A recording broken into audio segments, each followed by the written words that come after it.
This video is sponsored by Anker. Over the past 12 months or so, I've been very lucky to do a lot of travelling. I've gone to hot places, cold places, rainy places, sunny places, snowy places, everything in between, wildlife, cityscapes and nature. And I think it's fair to say that as a travel and lifestyle photography sort of person, that I've made a fair few mistakes, things that I would definitely do differently. And at the same time, I think I've dialed in quite a good few techniques that only experience can bring you. So without further ado, here is what 17 destinations, 42 flights and 15 boats looks like in 12 months. Let's travel more successfully as photographers together in future. Always take a little camera with you when you're on your flight. I think it's often an underrated moment when you're traveling, when you're getting on the plane and you never know what you might see during takeoff and landing. And I also think just staring out the window at clouds, as wishy-washy as this sounds, is actually really fun. This year I got photos of the Northern Lights through the plane, which I didn't get on the ground, so bonus. I've also just really enjoyed seeing the comings and going of an airport as well. It's always a good time for just a little bit of photography that most people forget to utilise. And as an aside, let me know in the comments what you are. I am a window gal. I know people tend to say that the more experienced a traveller you are, the more you value an aisle seat so you can get up and down. But even photography aside, I just like being able to lean on the window and I just feel you get a little bit more space. No one's going to be middle seat, obviously, but are you an aisle or a window person? Let me know. Me and my husband play middle seat roulette most times when we travel, as in he books the aisle, I book the window, and we hope no one books a space between us, just so we can get a little bit more space.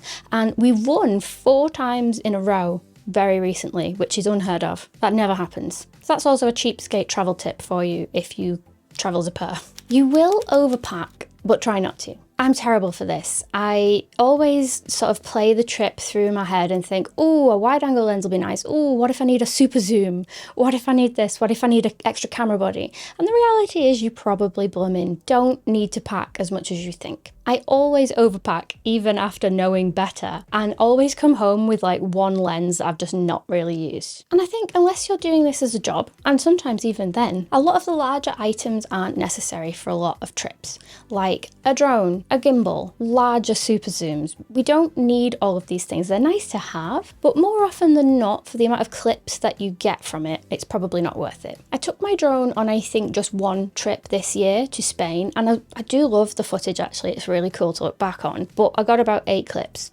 You know, I would have lived just fine without that, and it would have been a lot less bulk to carry. And conversely, also in that camp for me are larger tripods. Give me a really versatile tripod when I'm in my office at home or if I'm at a wedding or something, but when I'm traveling I try and keep it really light. I have a little Sure one that's like, I think it's one kilogram in weight.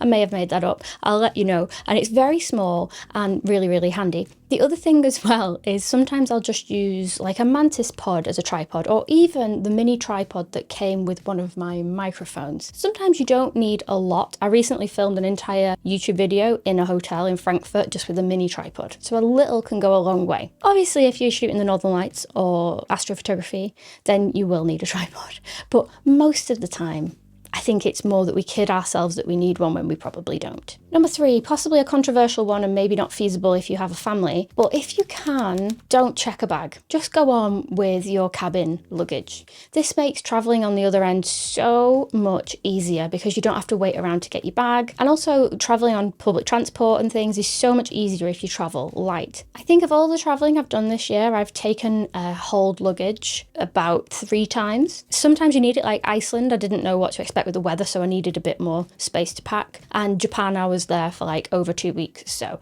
that was really handy as well. But otherwise I try and do without. One fun story from this year was probably why I've got a phobia of packing checked bags now. I had my hand luggage taken off me and forced into the hold when I went to Lisbon with Panasonic earlier this year, and the plane landed and we were in a nationwide power cut. I didn't get my bag back for over a month. Obviously this is a very rare circumstance, so obviously it's not like something to be paranoid about, but it really was a pain in the backside. Panasonic were troopers and made the event work regardless, and I just felt sad because they'd ordered some ice sculptures which all melted. is a very important one and something that I'm very guilty of in the past. Don't use a big holiday as an excuse to buy something you don't need. However, some smaller purchases can be very helpful as a caveat. So in the past, I've been like, oh, I'm going here, I need a new camera. I didn't. Or I'm going to Kenya on safari and I need a really expensive camera bag. I didn't. Or I'm going to the Faroe Islands and I need a brand new drone. I definitely didn't. Some smaller things can really make your life easier though, and some unconventional things, like when I went to Valencia, I knew that we'd be watching a lot of fireworks displays and a lot of waiting round, so I packed these collapsible stools, which everyone I've showed them to just loves. I'll link them in the description. And this absolutely minuscule SD card and micro SD card reader by Anker. I just leave that in my handbag. It cost me about £5. And then if I'm using a camera that has an awkward phone app, I don't have to worry. I can just offload footage the old-fashioned way. And then by far my favourite travel accessory that I've used a ton this year is the Anker Prime powerbank, which is 300 watts and can charge 3 blooming devices simultaneously. When I was in Greece not too long ago, in one day it saved my backside twice. Past Emily will tell you how. First of all, I was on a boat trip yesterday and I was just the saviour of the boat because so many people had phones that were dying and I was just like, plug it into this. There's plenty to go around. Today, I am in the worst Wi-Fi area I've ever been. So I'm on the roof of our apartment trying to upload a video with a very tight deadline. I've got it connected to my laptop right now and it's saving the day, and I'm never going on holiday without this thing again. And just this last week in Frankfurt, I was out shooting for a full 10-hour day, and the first location, my radio mic was just dead. And that could have like ruined the whole day, so I put it on charge straight away. So throughout the day, I knew that I could charge up all of my devices and my phone and keep shooting for the full 10 hours. It was absolutely brilliant. If you'd like to learn more about the Anker Prime powerbank, then check out the link in the description, and let's get on with more tips. If you're traveling with people that are not interested in photography, then here are some ways in which you can not annoy them. I may or may not have been accused of making entire family trips about photography in the past, and perhaps you have too. To be diplomatic about it, one thing that I often suggest to people is communicate with whoever you're traveling with and say, you will be present during the day, you will be 100% on board, but during golden hour, so maybe an hour or so before sunset and into blue hour, that's your time to take photos. Now, throughout the day, you can use that time to location scout so you can make the most of your time allotted to you. And also, another thing to think about in this situation is there's a big difference between someone who carries around a tiny little camera and takes it out of the pocket and takes a few snaps, and some, Uncle Bob who has like a big DSLR and a camera bag and they set up a tripod and stuff. So if you have incognito, easy to access camera equipment, you're not going to take up everyone's time anyway. So that's reason 975 why I love smaller cameras. And frankly, not to be mean, but if photography is such a part of your heart and your life as it is me, then surround yourself with people that support that, because otherwise they're probably not supportive of you and you should throw them all out and get new friends and family. Here are some cold weather photography trips. I've done quite a few this year. I was in the Arctic Circle 3 times in 3 months and only saw the Northern Lights on the plane. I am a jinx. First of all, take spare batteries because the cold it's just a different world and your batteries will die. And 2, keep them in an inside pocket because then it's close to your body heat and then it'll keep them nice and warm. And if you are shooting Northern Lights or astrophotography, one thing to consider that a lot of people forget is your lens and your glass can fog up in the cold. Now, there are 2 methods that I've used semi-successfully to avoid this in the past. One is to leave your camera outside to acclimatise without the battery in so that it's the same temperature as the outside and then fogging up will happen less. And 2, you can buy an accessory that wraps around the lens and keeps the lens warm, and it powers by a power bank, so another reason to get a cool power bank for your travels. That way you won't get missed, your time lapses won't get ruined halfway through, and it's just a pleasant experience all around. I mean, I can't think of anything worse than if I was shooting the Northern Lights and finally found them and then found that all of my shots were fogged up. I would cry. And I think most sane photographers don't need this tip, but I'm terrible for it. I almost never use lens hoods.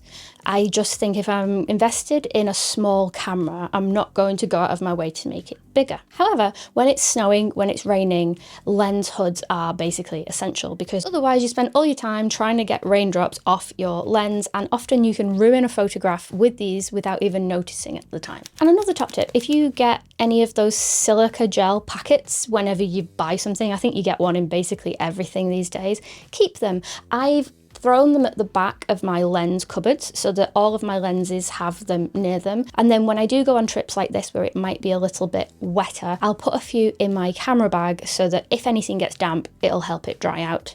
We don't want mold or fungus in our expensive lenses. A top tip, if you overthink which lenses to bring, it's super simple. Limit yourself to just 2 unless you're doing something very specialist like wildlife, for example. I like to think 1 versatile, 1 specialist. So I would have maybe the f4 Olympus stock lens, for example, and then 1 tasty prime. That's what I did in Finland because I knew the stock lens would be very weather sealed, and then I had a prime for lower light photography. So do your best to limit yourself to 2. However, if you do shoot Micro Four Thirds, you can probably fit like 5 lenses in the bag and not even notice, so it's not the end of the world if you overpack lenses. But if you do find yourself spoiled for choice, that's a good exercise that I have. Next one.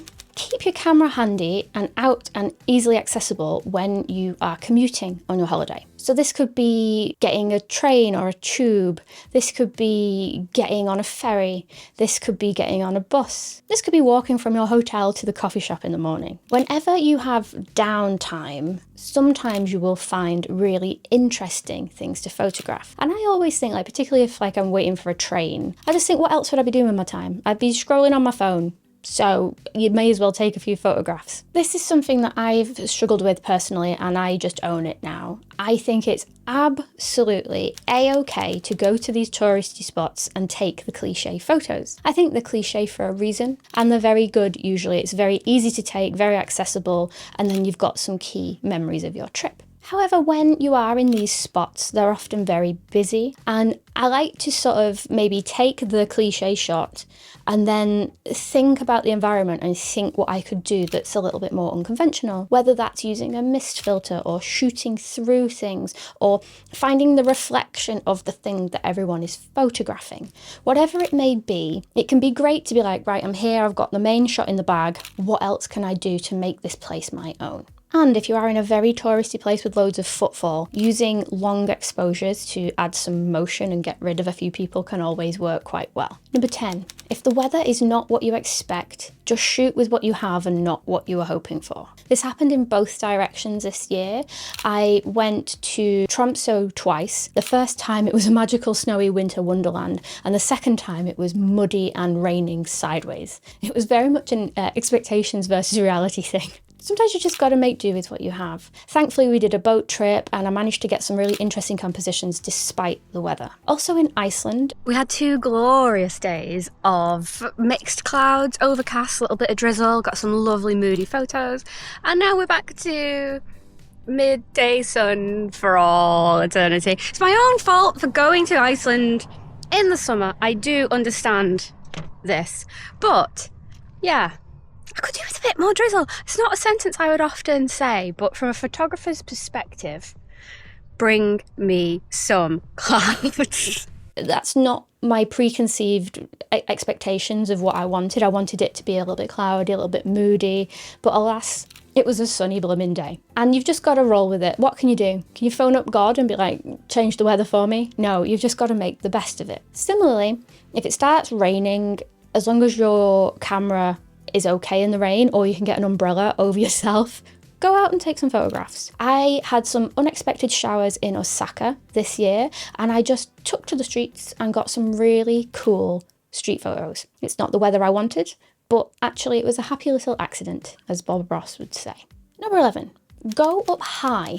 But maybe don't go up the tourist building. What do I mean by this? I love a tower. You'll always find me up all the cliche towers. CN Tower, Space Needle, Skytree Tower, Tokyo Tower, I've done the lot. But often, as a photographer, having that building in the scene is much more compelling than being up and shooting out from it. So find Instagram inspiration and find tall vantage points around these towers or these big skyscrapers or whatever it may be, so that you can get up high and get the same effect, but also keep that landmark in the shot too. Also, if you go up there, as I do all the time because I collect towers like a big nerd, it's not the end of the world. You can get some really good stuff. It's a great spot to get time lapses. You just need to be a little bit imaginative with what you use as a tripod. So yeah, I think these places are great to visit, but also visit around them and find a place that looks back at them for the photography opportunities. Number 12. Also, I was terrible at this for a very long time. Remember to take some photographs of yourself. I've got so many trips where like it looks like I'm not even there because I'm the one taking all the photographs. You don't have to be boring with it. You can set a timer and go and stand in front of something cool. I've done that quite a bit recently to varying degrees of success. You can find a reflective surface and be a bit creative with it. And also I'm really fond of a shadow these days. Just wave at myself like a little shadow. Honestly, looking back, it puts you back in the frame, literally and figuratively. It puts you back in those memories. Take a couple of seconds to do it, and it's well worth looking back on. My favourite anecdote of this is I go on a lot of photography holidays with my dad because we're both camera nerds, and it started many, many years ago when I took a photograph of him accidentally out of focus in Pompeii. And then ever since, whenever he takes photos of me, he makes me out of focus for a joke. And I just love it. These sorts of photos tell stories between us that no one else would understand, and I think that's the joy of photography sometimes. Sometimes you have to take photographs for yourself and your own family. 13. This one branches off slightly into content creator land. If you want to do some video, consider some unobtrusive options. And what I mean by this is, for me, and I don't know if it's just because I've been a photographer longer than I've been into video, but I find video takes way longer when I'm on holidays and takes me out of the moment so much more. Like with a photograph, you can sometimes just do it in a matter of seconds and it's done, but with video, you've got to think about motion, stabilization, what's in the frame, what's out of the frame, is it #cinematic? Audio, and I hate that it takes up loads of precious time. So I've been really enjoying more informal ways of capturing video. The Ray-Ban Metas are fantastic. You can just literally press record on your sunglasses and you're done. I love the Insta360 Go Ultra, i.e. you can wear it on a magnetic pendant or stick it to something, whatever you prefer. Also a good option, but there's a bit more editing after the fact, is 360 footage, because you can just lob it up on a stick, not worry about where it's framing, and then you know that you've captured everything and you can edit it later if you want to. So yeah, unless it's your job, I wouldn't waste too much of your precious holiday time trying to capture loads and loads of video. I would find instead different devices that allow you to do it easier, unless you want to. Totally up to you. And this is a very recent tip that I learned just a week or two ago in Frankfurt. I spent a whole day with some really talented Instagram friends. They showed me their Google map and it just looked like 101 pinned points of interest. And they were saying to me that what they do is they'll look on Instagram for like photograph spots. And a great tip is go for location and then hidden. So search on Instagram for Lisbon, hidden, and you'll find all the reels and all the carousels that are like, here are 5 hidden gem photo spots or sunset spots or whatever. And then you can find them via location on Instagram and tag them to your own map. And then soon you will have a whole plethora of photo spots to try and find that are maybe not as tourist trappy as the most popular ones. So those are my favourite travel and photography tips. Let me know in the comments your favourite tips and we can all help each other out.